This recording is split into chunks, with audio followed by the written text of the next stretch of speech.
apocryphal stories, and I think this is true, is a guy by the name of Charles Fraser. And he wrote a book called Cold Mountain. Very successful book. Sold millions of copies. It was made into a great movie with some additions to the movie, naturally. When he wrote that book, I think he sent it to 40 publishers. He was teaching English. He's an interesting guy. He's teaching English in a rural setting, probably not making much money. Well, he was rejected. Finally, somebody took it, but they didn't give him very much. They may have given him a couple $1,000. He was desperate. He said, sure. The next book, he sat down with a publisher, and he got an advance of $5 million. Now, that's not a typical story, but it's the kind of thing that it's called getting lucky, okay? Now, he's a good writer. He's a real quality writer, so there's no doubt about the fact that he's worth a good penny. $5 million? I don't know. That's not bad. But he went the conventional route and got rejected and rejected and rejected until somebody finally said, hey, this is good writing, you know. Did you want to emulate any of the authors which you studied at Princeton? Meaning, was Stephen Crane? No? No, definitely not. Why not? He was a novelist. Yeah, his language isn't complex enough for me. It doesn't pull out the real story.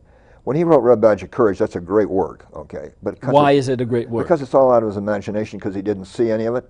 He talked to veterans of the Civil War, sat down and wrote down their stories.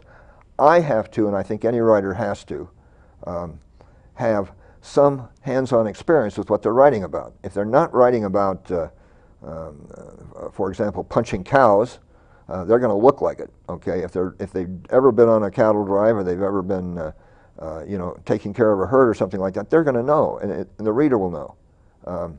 Crane, the most amazing thing is how good a piece of work it really is, but it's the only thing he wrote other than maybe The Open Boat that's worth a darn. Okay, The Open Boat is a good story.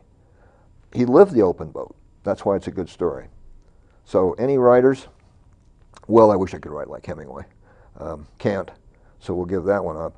I don't want to. I mean, why can't you? I mean, he was known for his short, crisp sentences. I don't have his view of life, and I don't have his ability to. I know what you're saying. I don't have his ability to pull incredible amount of meanings out of sentences. I can't do that. Okay, I'm too Mr. Obvious. Hemingway could load a sentence. He could load a sentence up with about 3 different ideas, and it's up to you to find it. He was really, in my view, the Robert Frost of novel writing. The writer that I really admire, and I think I could write a little bit like him, because he's a great writer, is Steinbeck. Because Steinbeck writes the same kind of sentences. He likes to play on irony. He's got some characters as characters, you know, particularly in his California novels. But he's a very astute writer. He's a very sensitive writer. And if I could say, if I want to write like anybody, it would be Steinbeck. Okay. Now, is writing a novel more experience and less imagination, or more imagination and less experience? Well, I'm going to give you the standard answer. It's both. It's both, but yeah. I mean equal? I would say imagination, there is no substitute for it. Experience, you get, I mean, I didn't experience Eisenhower's train across the Wyoming, okay, or but you could have read. I read enough about it to know what it was like, okay. And I was of an age when I could have gone up there and seen it. They may have gone other places too. I suspect they did. In fact, I think I remember Harry Truman giving a speech in Salt Lake off the end of a train. So you do remember that? Yes, I do that. Okay. Right? So I knew what it was like. I knew what the impact was like. Mm-hmm. I think you have to have experience, or you can't write, unless you're just totally brilliant and you've got the greatest imagination in the world. On the other hand, if all you're doing is talking about experience, you may as well write a travel log, you know. Well, we went here and we did that, etc. So I think ultimately I think it's imagination. I really do. More imagination than it is experience. Correct. Okay. See, I've always said that fiction is actually autobiography. Close. Because it's what's in your mind, it's how you're thinking, yeah. It's what you're thinking about, and you are embellishing what was an experience right. but still you are adding to it, and that is actually you. Whereas true autobiography is fiction, because you're only allowing the audience to see what you want them to see. Right, unless it's About really, you. really gut-rending. Well, I agree with that. Here's my tale on this one. I think it's the life I didn't lead. Okay, The life you did not lead. the life I could have left, maybe. Okay, the life I thought I was headed for, that was in essence interrupted by the federales. You think you may have stayed there? Yeah, I think so. I think so. In spite of the fact that I became an Easterner and an elite education and all that, I really wasn't that fond of school. I couldn't wait. School? What do you mean? Which school? Going to school. Well, high school. I was in high school in Salt Lake. Yes, okay. And I wasn't that fond of it. I wanted to get out of it. Did I want to get out of it enough to go to a university? I suspect that would have been fine. University of Utah was a perfectly good school. My character goes to the University of Utah, has a good time with it, ends up eventually marrying the woman that he really loved. I think that if I'd stayed on my grandfather's ranch, that eventually I would have run it, because I had all of the knowledge, okay, and I wasn't afraid of hard work. Well, how did you get from there then to New Jersey? Well, okay, no, actually, Pottstown, Pennsylvania. Well, I had my grandmother's half-brother, whose name was Fred, was very wealthy, okay, and he had no children. So what he did as part of his gift to life was to find young people whose parents did not have the money to support a private education. And the Hill School was a private education, it was a prep school. And he went there. In Pottstown? In Pottstown, Pennsylvania. Okay. So he said to my parents, I think Mike should go to a prep school, and or to the Hill in specific. And my mother says, there's no way we can afford that. And he says, well, I'll make sure you can. And he did.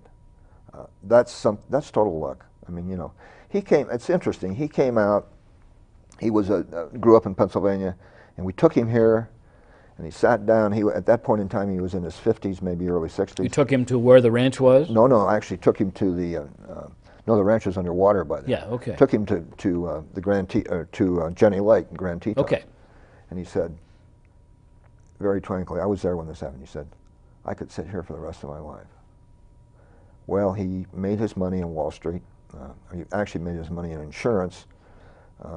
He had all of the insurance business for General Foods, which was a nice piece of business. He knew E.F. Hutton intimately. They were buddies.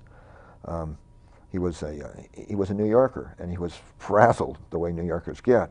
And he came out here and he found tranquility, and then he met, my brother and me, and he said, I think you should go back east for an education.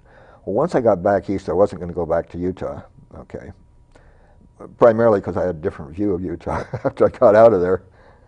I was accepted at the Naval Academy, at Yale, Colorado School of Mines, which was the engineering side, and Princeton. Princeton seemed like the friendliest place, okay, it seemed like it was, it had a certain friendliness to it. It had a reputation of a party school. It was not. It might have been in Fitzgerald's Is that time. why you went there? No, not really. No. I knew it wasn't going to be a party school. Well, I was used to hard work. The Hill was by the time I got to Princeton, freshman year was easy, okay. Sophomore year wasn't, because freshman year should have been harder. The education that you get in a good prep school is equivalent to first year in college. And, I'd done all the reading. I had all this math, physics, chemistry for an engineering pursuit, decided not to, which looking back on it was the right decision. So Princeton was a good place to go. Still does, a very liberal, and I don't necessarily agree with it at this point, having lived life, very liberal attitude. This is back in the days when Alger Hiss was invited to come speak, and the university was really criticized for that decision, because they felt that young minds shouldn't be influenced by a traitor. That still happens today. Well, of course it does. Yeah. Of course it does. Controversial people are always generally Well, they're interesting. controversial. They're interesting. Okay. Yes. They give you as a young person, they give you a different viewpoint, And if you're not mature enough to accept it, you probably shouldn't be in college, you know. But you must have had quite an academic background if you were accepted at, you say, a Naval Academy?